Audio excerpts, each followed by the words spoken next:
stars roasting on an open fire. Jack Frost snapping at your nose. ฮัลโหล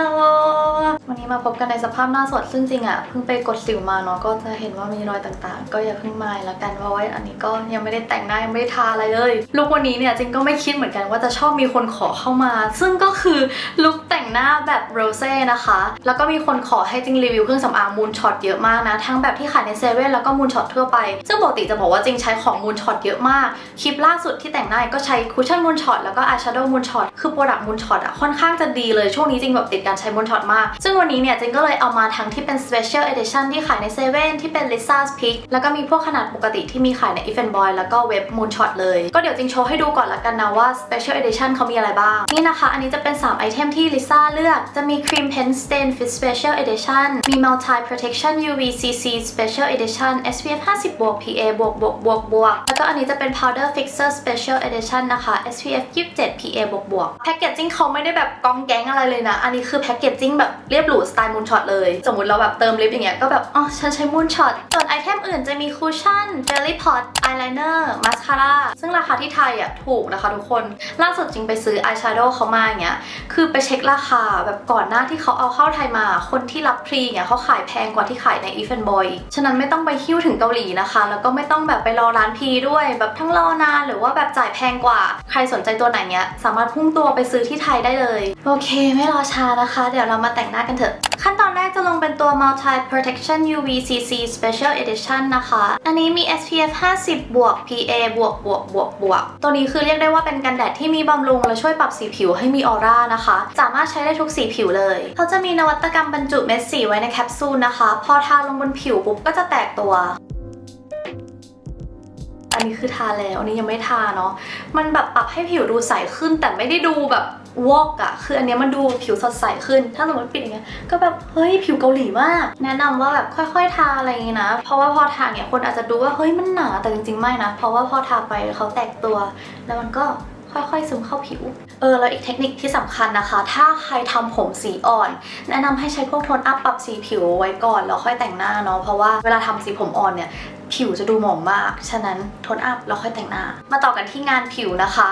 บอกตรงนี้ไว้เลยว่าจริงชอบคุชชั่นมูนช็อตมากๆจริงใช้ตัว Micro Setting Fit อีกรุ่นหนึ่งอะหมดไปเรียบร้อยแล้วเป็นคุชชั่นเรียกว่าตัวแรกเลยอะที่จริงใช้หมดจนแบบคือมันดีอะเอาเป็นว่ามันดีมากและส่วนวันนี้เนี่ยจริงจะใช้เป็นตัวนี้เลยอันนี้คือ Micro Correct Fit Cushion นะคะรุ่นนี้เขาจะให้การปกปิดมากกว่าแต่ว่ายังคงความบางเบาอยู่แล้วเนื้อเขาก็จะเกลี่ยง่ายนะคะอันนี้จริงเอาไปใช้ที่เกาหลีด้วยแต่พัฟของ Moonshot เนี่ยคือมันดีมากจริงเขาจะมีทั้งแบบตรงมุมอะไรอย่างงี้เกลี่ยเนื้อคุชชั่นได้ดีมากนี่นะคะ before after คือมันกริบมากจริงแบบรักคุชชั่นมูนช็อตมากจริงๆอ่ะคือถ้าใครต้องการรุ่นที่แบบปกปิดเยอะๆก็คือตัวนี้เลยจริงใช้ในไทยอากาศร้อนๆนี้ก็ไม่ได้มีปัญหาอะไรแล้วก็เอาไปใช้เกาหลีอากาศติดลบก็ไม่มีปัญหาเหมือนกันชอบมาก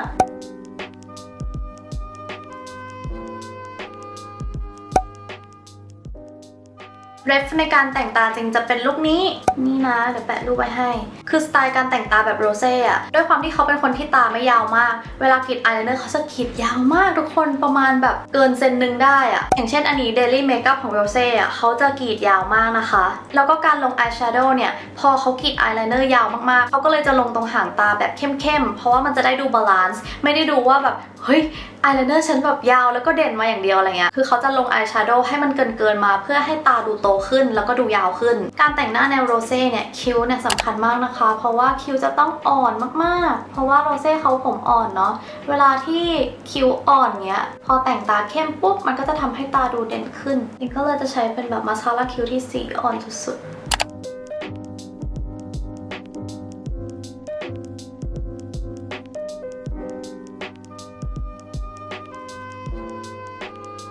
และต่อมาจริงจะใช้เป็น eyeshadow palette อันใหม่ที่จริงซื้อมาของ Moonshot นะคะอันนี้คือ Moonshot Red de Paris eyeshadow palette นะคะโทนสีเขาดีงามมากจริงพกไปใช้ที่เกาหลีแล้วก็ที่แต่ง Get Ready With Me ล่าสุดมันใช้ได้จริงแล้วก็ทาออกมาแล้วสีมันละมุนมาก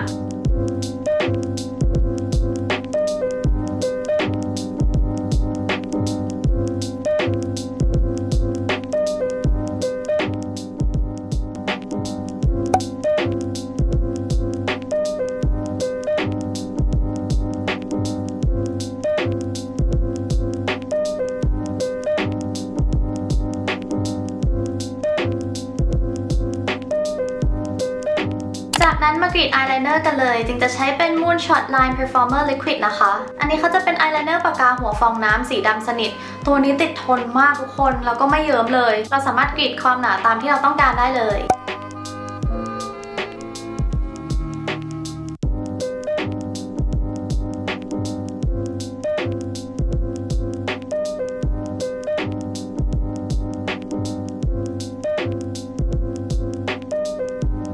นี่นะคะสไตล์อายไลเนอร์ของโรเซ่คือเขาก็จะแบบตรงตามแบบทรงตาเลยมันจะไม่ได้แบบแคทอายเกินไปออกแนวแบบตกๆด้วยซ้ำแต่ว่าเราก็เอาเท่าที่เราแบบโอเค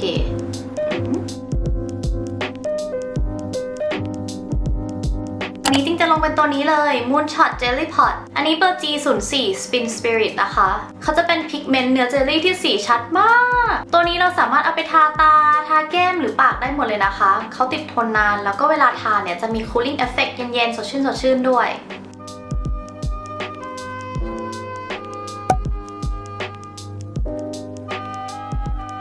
ต่อมาจะดัดขนตาปัดมาสคาร่านะคะอิงจะใช้เป็น Moonshot Lash Infinite Length นะคะตัวนี้เป็นมาสคาร่าแบบมีไฟเบอร์ปัดแล้วขนตาจะยาวงอนสวยไม่จับตัวเป็นก้อนแล้วตัวนี้ก็กันน้ำกันเหงื่อด้วย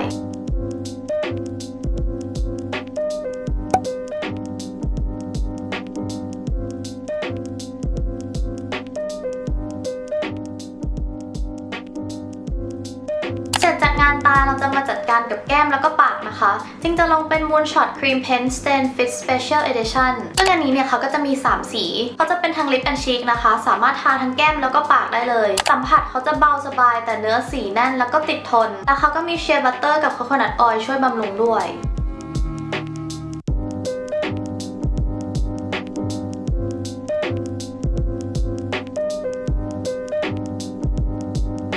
ปากจึงจะใช้สีนี้นะคะ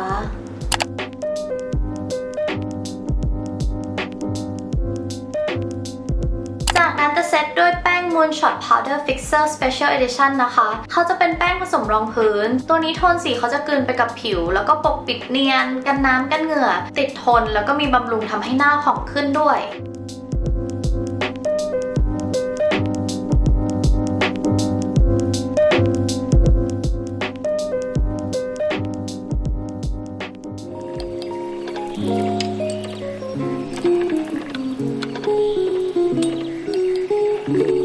โอเคแล้วนี่ก็เป็น finish look นะคะจริงก็ได้แค่นี้แหละเพราะว่าโรเซ่เขาแบบหน้ายาวมากจริงก็คือหน้าแบบสั้นมากเทคนิคการแต่งตามันจะประมาณนี้นะคะแล้วก็โรเซ่เนี่ยส่วนใหญ่เขาจะเน้นในตาแล้วก็ปากตรงนี้ส่วนแก้มก็เบาๆหน่อยเนาะยังไงก็หวังว่าทุกคนจะแต่งตามกันได้นะคะคือขั้นตอนมันเยอะหน่อยเพราะว่ามันเป็น stage makeup ด้วยแหละแต่ว่าพอแต่งมาแล้วอะตามันดูโตมากเลยนะทุกคนแล้วก็ถ่ายรูปมาอย่างเงี้ยก็จะดูแบ๊วกรุบก็ถ้าใครสนใจ Moonshot Special Edition ที่ลิสเป็นคนเลือกเนี่ยสามารถหาซื้อได้ที่ 7-Eleven นะคะคุณภาพเขาแบบไม่แพ้ไซส์จริงเลยจริงๆแล้วก็ถ้าใครสนใจเป็นไซส์ปกติอย่างนี้สามารถหาซื้อได้ที่ If and Boy นะคะหรือว่าเว็บ Moonshot แปะลิงก์ไว้ให้ติ้ง